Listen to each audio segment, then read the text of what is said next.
Sekarang pembelajaran itu bisa terjadi di mana-mana, bahkan di kelas, karena semua simulasinya bisa dilakukan di sini. Di kelas ya. Nanti konten-konten digital, simulasi misalnya virtual reality itu akan membuat simulasi-simulasi itu akan semakin advance tuh. Tapi itu membuat jadinya belajar itu bisa jadi di mana aja. SMP Al-Azhar Syifa Budi dan SD Al-Azhar Syifa Budi itu termasuk sekolah yang sangat konsisten menunjukkan 4 kriteria itu. Jadi kami sangat optimis tentang praktek adopsi teknologi di Al-Azhar Syifa Budi untuk kedepannya.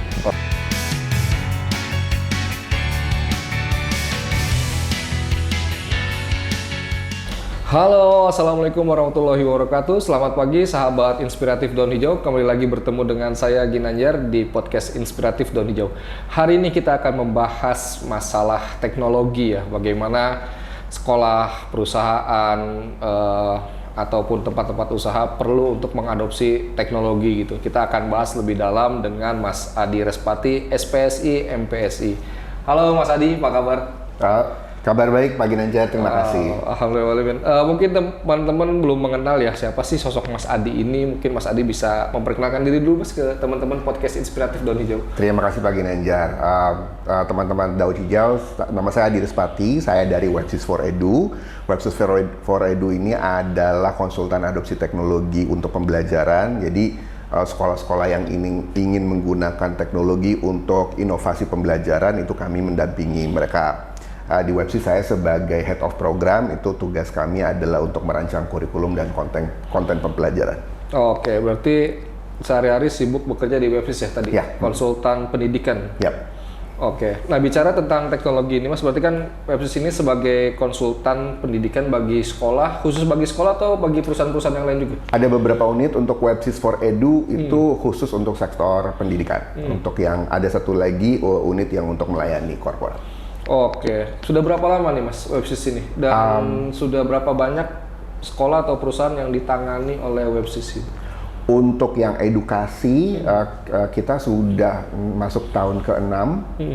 Kami sudah melayani 20-30 sekolah. Oke. Oh, ini tahun ke-6 ya? Ini tahun ke-6. Oh, jadi sebelum pandemi kita udah start. Sudah mulai adopsi teknologi. Udah. Ya? Berarti lebih dulu ya Mas ya? Iya. Oke, nah kemudian teman-teman mungkin bicara dengan Mas Adi selama menjadi konsultan pendidikan bagi sekolah-sekolah itu ya Mas.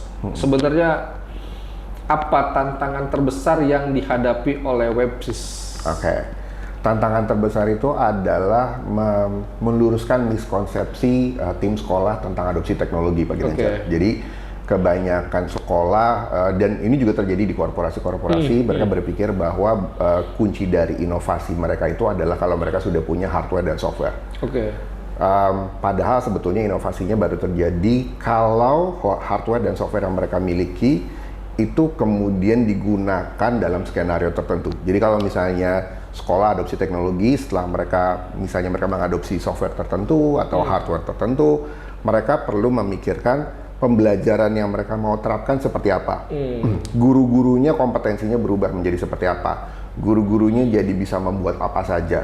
Guru-gurunya jadi bisa mempraktikkan metode-metode pembelajaran seperti apa. Kalau sudah pakai teknologi, metode student centered learning seperti apa yang akan menjadi punya dampak pembelajaran yang lebih baik. Kemudian muridnya nanti diharapkan untuk bisa membuat apa dan bisa menunjukkan learning skill apa. Nah, jadi miskonsepsi ini yang paling jadi tantangan untuk diedukasi ke sekolah-sekolah. Oh, berarti bicara masalah konsep ya? Betul. Sebenarnya adopsi teknologi itu apa sih? Untuk apa gitu ya? Berarti tantangan terbesarnya itu ya? Iya. Tapi kalau misalkan nemu peserta pelatihan yang agak males-malesan, pernah nggak? Justru itu adalah mayoritas Pak Ginanjar, karena adopsi teknologi itu adalah sebuah proses perubahan organisasi. Jadi kami sebetulnya tidak kaget kalau satu warga sekolah, guru-gurunya itu masih banyak yang resisten terhadap adopsi teknologi. Karena ada kecemasan yang sangat alamiah, sangat normal lah gitu ketika tim guru diberitahu oleh atasan mereka, oleh yayasan, oleh kepala sekolah bahwa kita mau adopsi teknologi ya untuk pembelajaran. akan ada sekelompok guru yang berpikir, oh memangnya ada apa dengan yang cara yang lama? Cara yang lama kayaknya nggak ada masalah deh, kenapa saya harus adopsi yang baru? Nah, kecemasan itu biasanya membuat mereka masih perlu berpikir 2 kali, 3 kali, 4 kali tentang adopsi teknologi. Jadi kalau mereka resisten itu sangat lumrah. Nanti begitu mereka melihat ada sekumpulan guru yang sudah duluan mau berubah, terus mereka guru-guru ini dapat sambutan yang hangat dari murid, dari orang tua, kemudian dari guru-guru yang lain. Nanti guru-guru yang ini jadinya akan melihat, oh kayaknya itu tidak seberat yang kita duga di awal ya. Nanti mereka ikut rombongan berikutnya tuh. Berarti ini ya teman-teman sekalian, sahabat inspiratif daun hijau, baik lagi ke pola pikir ya Mas. Betul. Biasanya orang-orang yang seperti itu yang tidak mau menerima perubahan, tidak mau adaptasi dengan cepat, old school ya, pola pikir old school. Old school. Betul. Ya. Old school-nya juga sebetulnya bukan karena mereka menolak total, tapi mereka memang mayoritas dari mereka yang adopsinya lebih belakangan itu karena mereka butuh melihat bukti. Jadi sebetulnya kalau dilihat dari keseluruhan hanya sedikit kelompok guru yang benar-benar menolak dan tidak mau berubah. Ya, jadi akan ada sekelompok kecil guru-guru yang begitu diajak untuk berubah, mereka antusias untuk nyobain teknologi, terutama guru-guru yang lebih muda itu lebih antusias tuh. Nanti akan ada guru-guru yang melihat guru-guru mudanya itu mencoba, ternyata tidak sebegitu sulit, kemudian mereka adopsi. Nah, ini guru-guru yang mereka butuh melihat sedikit bukti dulu deh sebelum mereka coba, gitu. Mereka yang adalah adopter berikutnya. Berarti hanya butuh butuh bukti, benar kan nih dengan ikut perubahan adopsi teknologi ini bakal ada hasil yang signifikan seperti itu ya. Nah, kemudian ini kan sahabat inspiratif daun hijau juga kita semua sama-sama mengalami pandemi ya. Ini sudah hampir tahun ketiga kita berjalan pandemi yang mengakibatkan ada banyak sekali perubahan, terutama dikenal dengan shifting teknologi atau disruption teknologi ya Mas. Nah, bagaimana Mas Adi melihat fenomena ini? Shifting teknologi dan disruption teknologi, serta apa sih sebenarnya yang harus disiapkan gitu. Nah, kalau misalkan kita baru mulai sekarang nih, telat nggak sih gitu?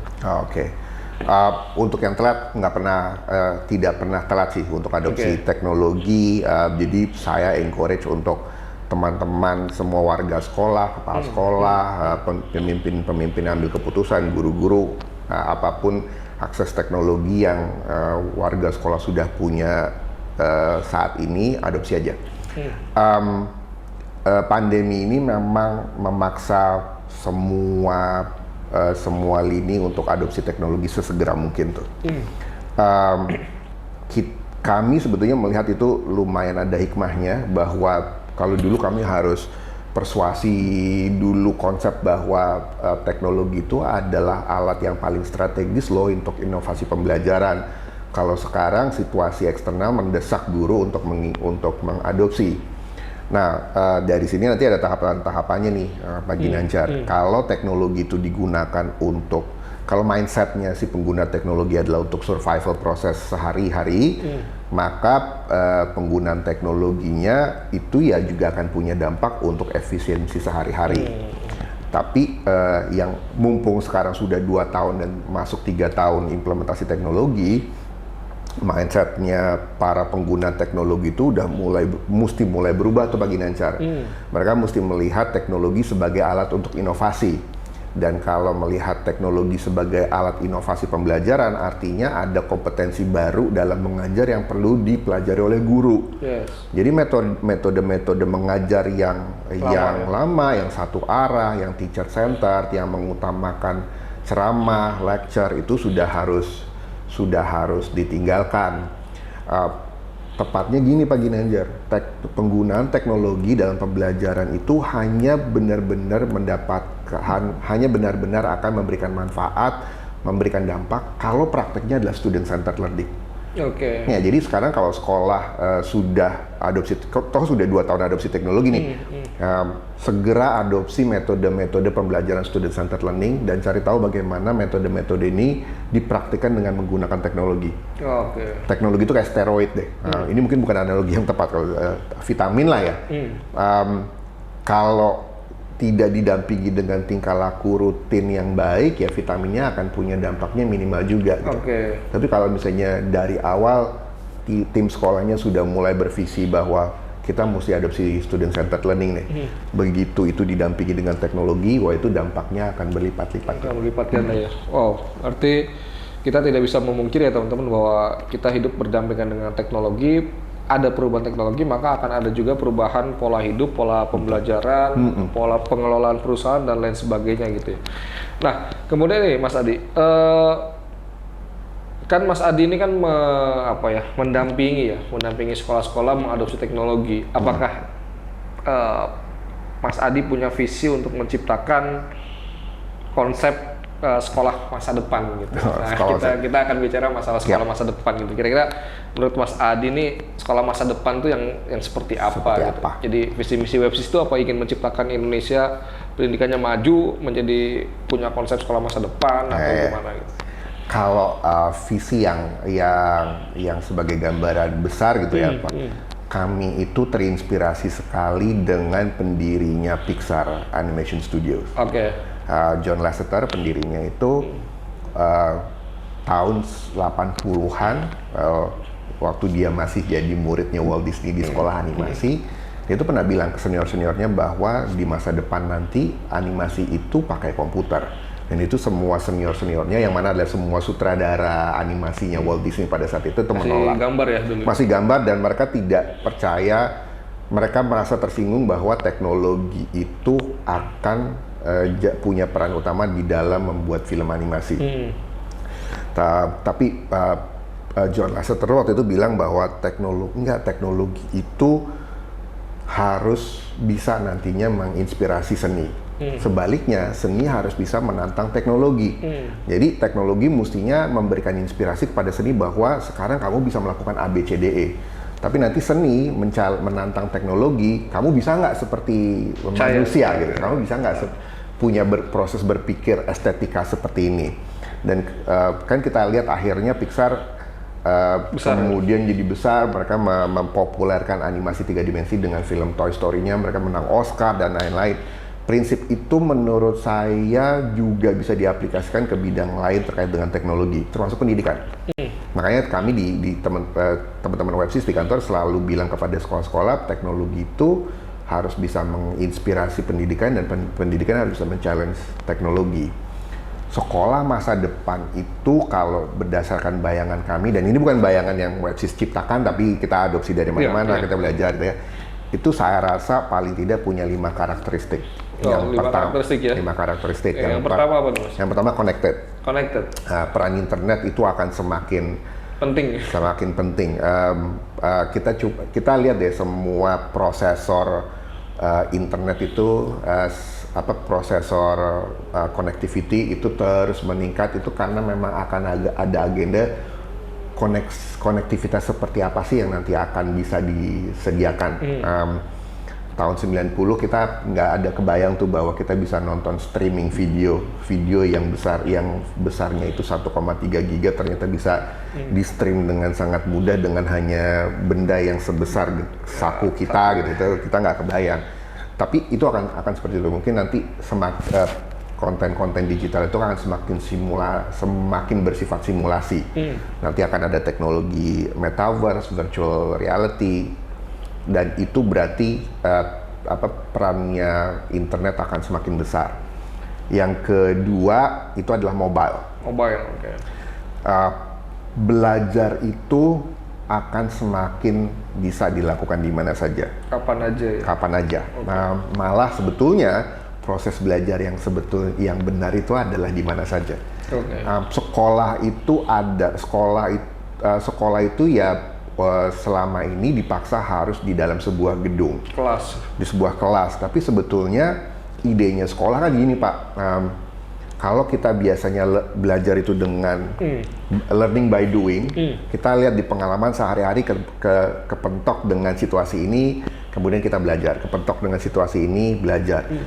Kalau cara belajar seperti itu efektif, karena pada saat kita bentrok dengan suatu situasi dan kita harus bisa melampaui masalah tersebut, mesti bisa menjawab tantangan tersebut, kita jadi belajar. Itu efektif sekali, tapi tidak efisien karena berarti ya saya baru akan berubah tingkah lakunya kalau ketemu kepentok dengan satu situasi. Oke. Nah, sekolah itu kan sebetulnya gini, daripada kamu nanti ketemu situasi A, B, C, D, E nanti, saya bikin aja sebuah sistem, kamu duduk aja di kelas, nanti semua stimulus yang mestinya ada di luar itu, masukkan. saya taruh di sini nih. Nah, tapi menciptakan ruang belajar yang seperti kita berada di tempat aslinya itu kan susah tuh. Kita belajar tentang Gunung Merapi, iya kalau nggak ngeliat Gunung Merapi kan susah, sehingga di kelas mesti ada visualisasi. Nah, sekarang pembelajaran itu bisa terjadi di mana-mana, bahkan di kelas karena semua simulasinya bisa dilakukan di sini. Di kelas ya. Nanti konten-konten digital, simulasi misalnya virtual reality itu akan membuat simulasi-simulasi itu akan semakin advance tuh. Tapi itu membuat jadinya belajar itu bisa jadi di mana aja. Saya ketika berada di sebuah lokasi, ketemu sebuah saya ke museum, ketemu lukisan ini, saya pengen tahu sejarahnya, saya dengan mudah bisa look up di alat saya, kemudian saya bisa belajar tentang itu. Nah, yang ketiga itu adalah saya lupa banget. Yang ketiga itu adalah semakin menekankan kepada student centered learning. Kayak student centered learning ya. Yap. Yeah. Yang keempat semakin menekankan pada soft skill. Soft skill. Ya. Soft skill anak berarti problem solving. Problem solving. Kita sekarang sudah selalu dengar bahwa soft skill itu sangat penting. Problem solving sangat penting. Critical thinking sangat penting. Tapi dari tahun ke tahun, dari lompat misalnya 3 tahun, 6 tahun, 5 tahun berturut-turut gitu ya, tingkat urgensinya masing-masing soft skill ini melonjaknya sangat tinggi. Jadi itu seakan-akan seperti ini Pak Ginanjar. Kita tahu sambal itu pedas, tapi level pedesnya itu yang kita nggak aware. Jadi bisa aja Pak Ginanjar tahu bahwa sambal itu konsepnya adalah pedas, tapi sebetulnya sambal yang sekarang pedasnya udah 15 level. Sementara ada orang-orang yang berpikir sambal itu ya levelnya pedasnya seperti ini, padahal itu adalah cerminan pedas yang level 2. Soft skill seperti itu. Ketika kita bicara tentang kreativitas itu akan semakin intens dibutuhkan. Problem solving skill itu akan semakin dibutuhkan. Yang terakhir kelima, semakin personalized. Oke, personalized. Setiap anak, setiap murid, setiap mahasiswa itu akan bisa menentukan sendiri dia mau belajar konten apa dan dengan metode belajar apa.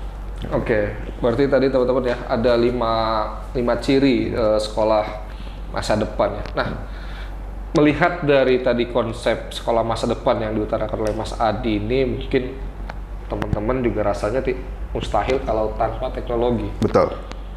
Ya kan, seperti itu ya. Nah, itu gimana tuh Mas? Saat ini kalau misalkan Mas Adi melihat pandangan dengan kondisi sekolah-sekolah di Indonesia pada umumnya atau di kota-kota besar itu. Ya. Kira-kira 5, 6 atau 10 tahun ke depan tuh mereka sudah bisa memenuhi kriteria sebagai sekolah masa depan atau enggak? Oke. Kalau dari 5 kriteria tadi Pak, itu 2 itu adalah tentang teknologi. Oke, 2 Connected dan mobile itu adalah tentang teknologi. 3 berikutnya itu adalah tentang behavior, tentang tingkah laku. Bahwa pembelajaran itu perlu metodenya student centered learning. Bahwa personalized learning. Ya, dan kemudian perlu personalized. Soft skill. Terus yang ketiga, gurunya harus bisa mentransfer soft skill dengan cara role modeling. Ini kalau kita mau mengajarkan problem solving ya gurunya harus mempraktikkan problem solving. Kalau kita mau mengajarkan critical thinking ya gurunya harus berpikir kritis juga.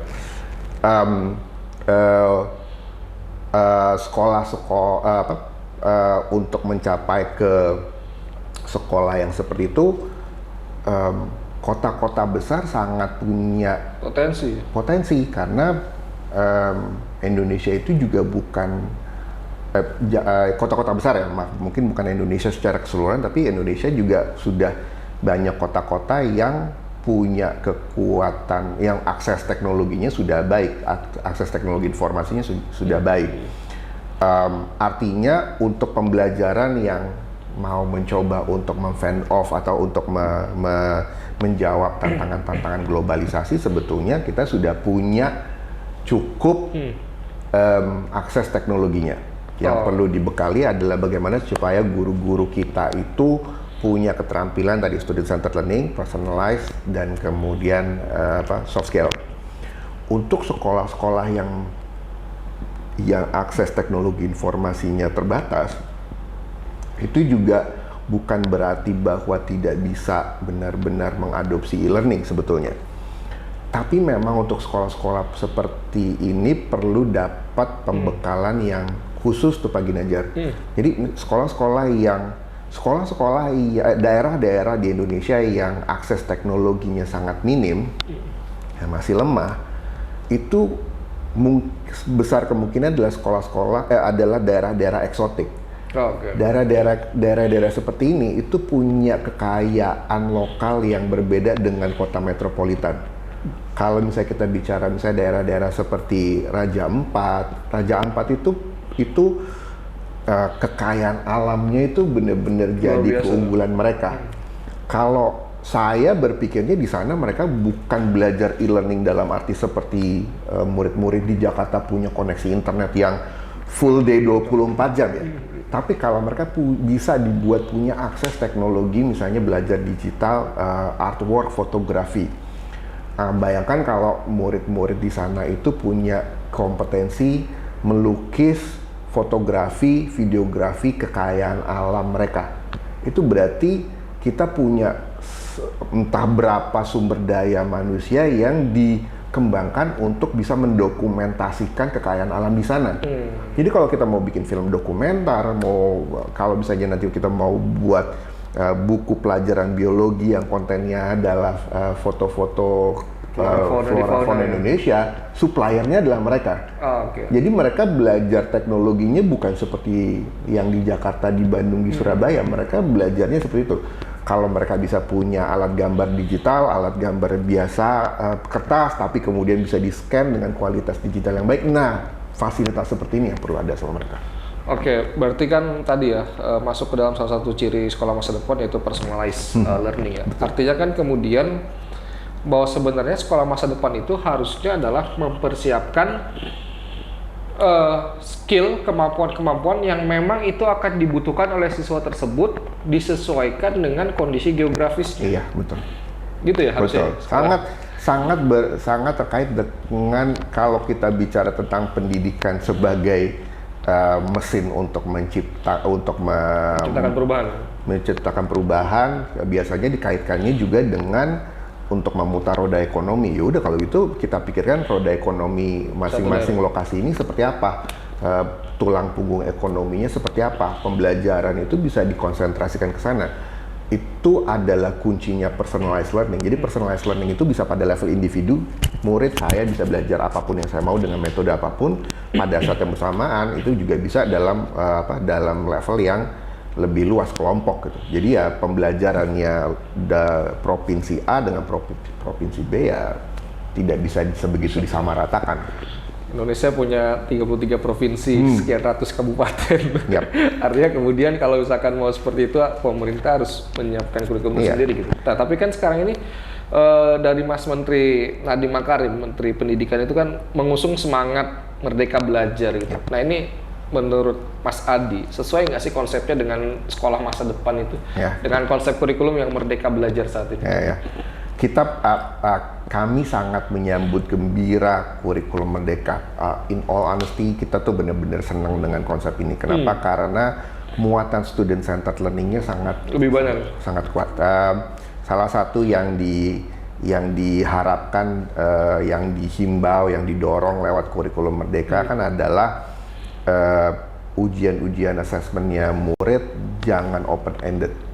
Jangan pilihan ganda, jangan isian pendek. Bahkan yang didorong itu adalah project based. Project based assessment itu ya berarti mesti melewati proses belajar project based learning, problem based learning. Itu berarti ya murid harus belajar critical thinking, divergent thinking, kreativitas. Dan project mereka adalah project-project yang biasanya dihimbau dalam project based learning. Pak Ginanjar, biasanya project-project yang dihimbau itu harus adalah solusi terhadap masalah yang nyata, entah itu masalah lingkungan, entah itu masalah sosial. Kurikulum kita mendorong ke situ, kurikulum mereka mendorong sana. Terus yang kedua adalah personalized learning, itu sangat didukung oleh kurikulum Merdeka. Kurikulum Merdeka sangat mendukung beberapa level implementasi. Kalau misalnya sekolah mau mempraktekkan full kurikulum Merdeka, ini ada paketnya. Kalau misalnya mau kombinasi antara kurikulum kampus sendiri dan kurikulum Merdeka, monggo, ini ada paketnya. Dan untuk mencapai kesananya juga disesuaikan dengan kesiapan sekolah sendiri. Dan yang saya dan teman-teman di Websis lihat, persiapan pembekalan untuk kurikulum Merdeka ini ada yang berbeda dibanding sebelum-sebelumnya, yaitu platform teknologi itu sangat menjadi tulang punggung, sehingga pembekalan kepada guru-guru nasional di seluruh pelosok negeri ini itu jadi lebih mungkin untuk bisa dicapai. Oke, ini guru-guru dianjurkan untuk problem based learning, tapi tools teknologinya tersedia. Ada pengerahan tenaga yang benar-benar dikelola oleh tim Kemendikbud. Ada guru penggerak, ada sekolah penggerak. Mereka membuat berbagai macam kontennya ditaruh online. Konten ini dikelola oleh Kemendikbud sehingga bisa diakses oleh semua guru, dan guru-guru itu didorong untuk join ke platform itu untuk belajar satu sama lain. Jadi itu kurikulum Merdeka, dan bagaimana caranya, strateginya Kemendikbud untuk mencapai guru-guru ke sana, itu adalah sesuatu yang menggembirakan sekali. Itu emang pilihannya tepat ya, milih menteri. Mudah-mudahan gitu.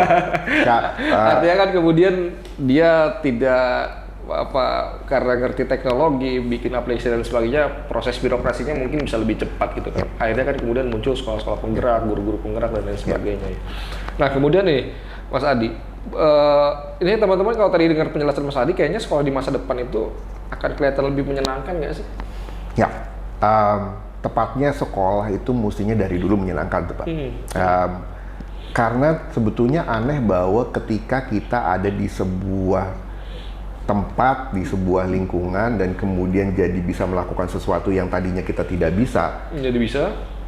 Terus kita sedih, itu kayaknya nggak masuk akal tuh. Mestinya ketika kita ada di sebuah tempat yang kemudian kita bisa bertambah pengetahuan, bertambah kompetensi, itu adalah pengalaman yang menyenangkan.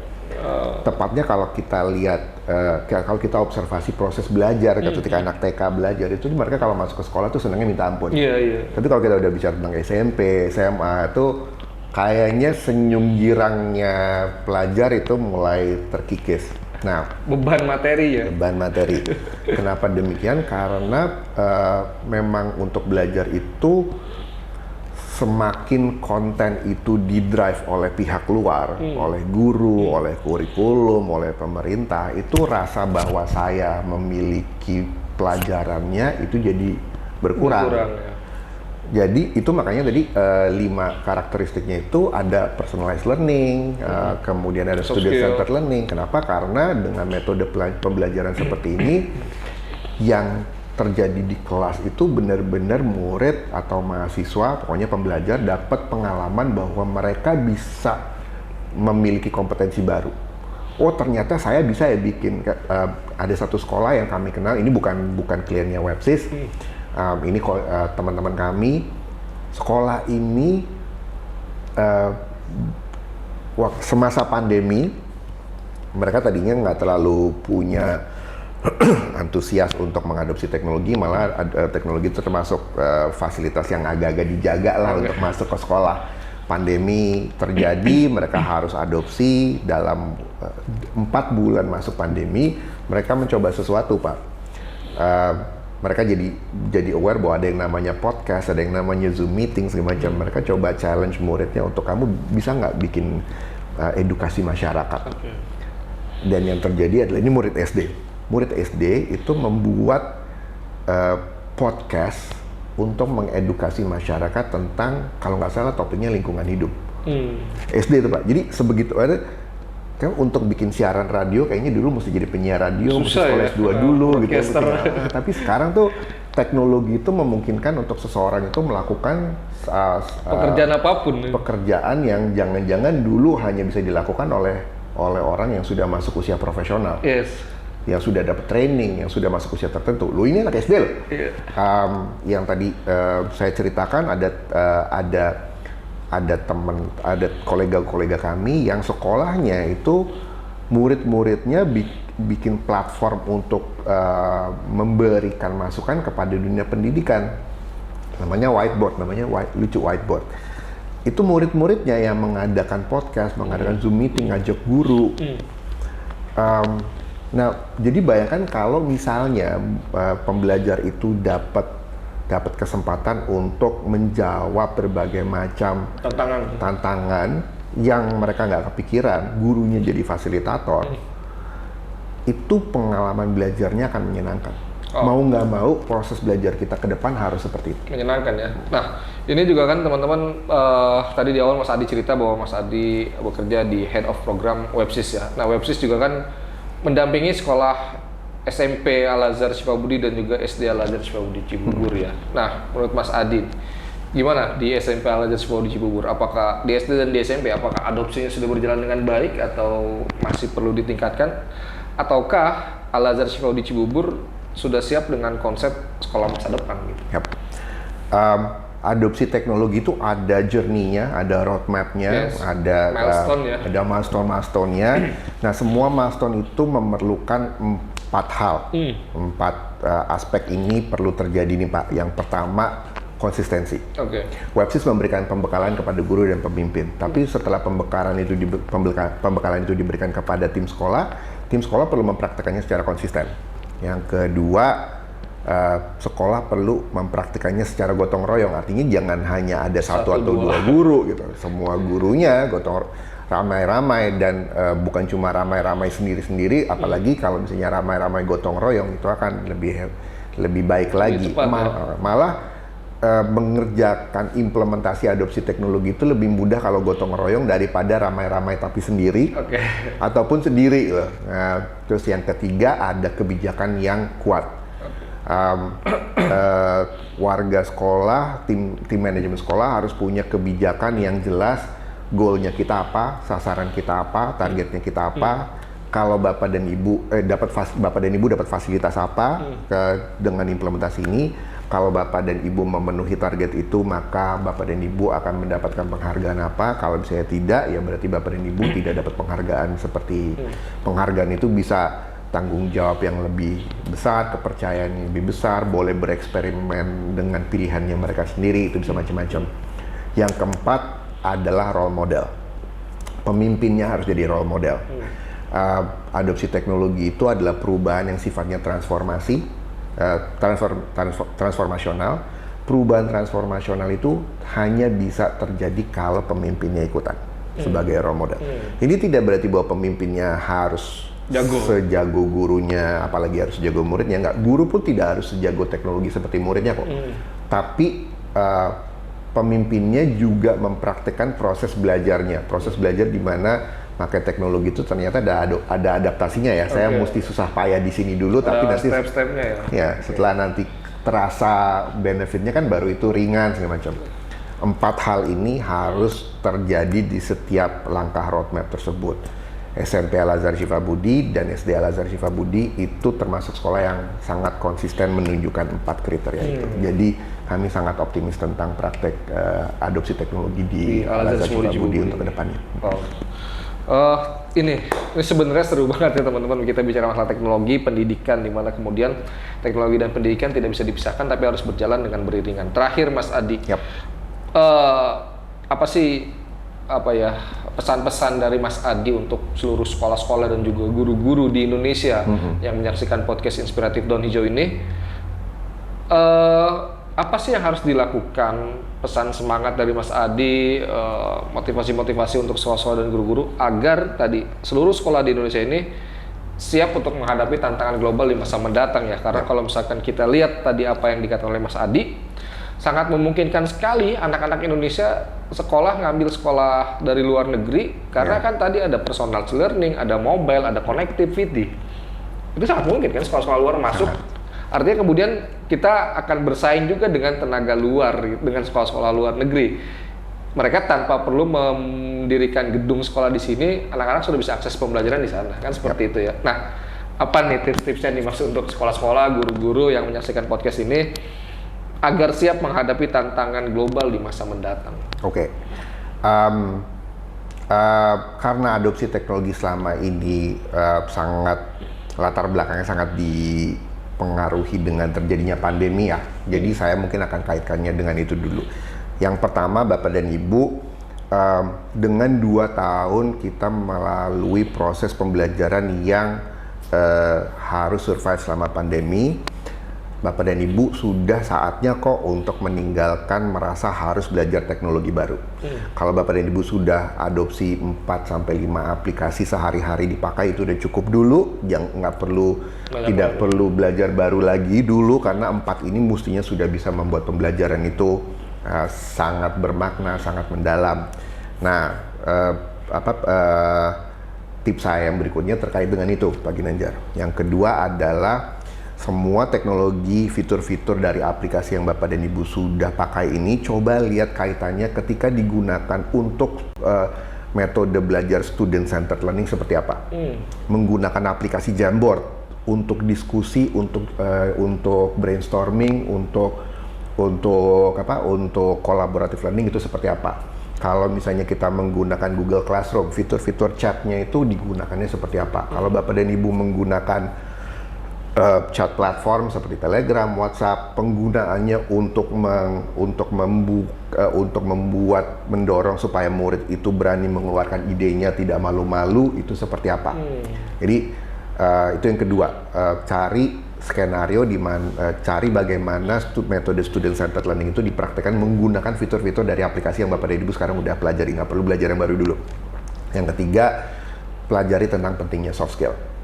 Metode student-centered learning, collaborative learning, project-based learning itu hanya berhasil ketika guru-gurunya itu bisa menempatkan dirinya di posisi muridnya. Ketika belajar, murid itu perlu bisa problem solving, dia perlu critical thinking, dia perlu kreativitas, tapi semua itu terjadi kalau muridnya tidak ada hambatan psikologis. Kreativitas itu tidak muncul kalau di lingkungan kelasnya itu tidak ada kebebasan.